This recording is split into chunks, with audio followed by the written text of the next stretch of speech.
Bud Nickel. This is probably my fourth or fifth speech that I've heard you deliver. This is probably the second or third time that I've been able to evaluate. So there's maybe something there for value masters. This is a storytelling number 5, bringing history to life. And as we conversed earlier this week, you said that you were kind of mixed things up a little bit, and yet you were probably, well, we were just talking that you moved even a couple of things around probably 5 minutes before you gave the speech. So a couple of things as we start to think about the evaluation. One is, you know the speech.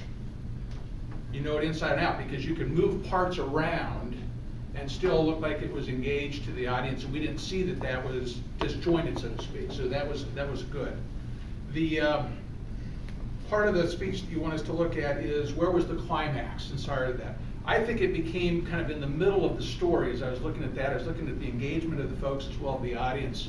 And it's really when Roger Stevenson went back and you kind of said, and now we know the scouts. I thought that was kind of the piece there that we looked at. And then you started talking about some of your own stories of the fire building, and then you went into the hiking, and then talked, and there was a connection of leadership, and that's the other part that you wanted us to look through, this whole scouts and leadership and how does it work together. So I thought you tied that well in. I was looking at the audience and the engagement as far as the different, were they engaged in those? That's one of the things you asked me to look at. Did you develop the characters? I think we all know now a little bit more about the scouting program. And those that have been in scouts, I could see smiles on their faces because they knew where you were going with that. I was in scouts for about 2 weeks, and then that was it. So I did not have the full history of who Roger Stevenson was and how that became. So learned something new there through that process.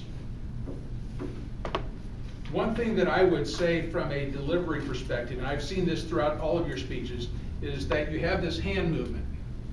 And sometimes I take that more as aggressive as opposed to, and I know it's part of authoritative type delivery, but I would maybe try to pull that back just a little bit, as opposed to a closed hand, maybe try to figure out some other gesture that kind of gets that point across.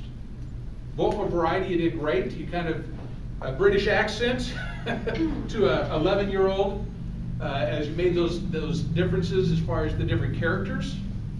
That was great, so we could kind of, once again, be part of that story and the history of that. So I thought all in all, you did a great job, and you tied it together. That was the thing we were talking about earlier today. Did I go from one part to another, and was it seamless through that? And I thought you did a great job and was engaged. So appreciate that. Look for more.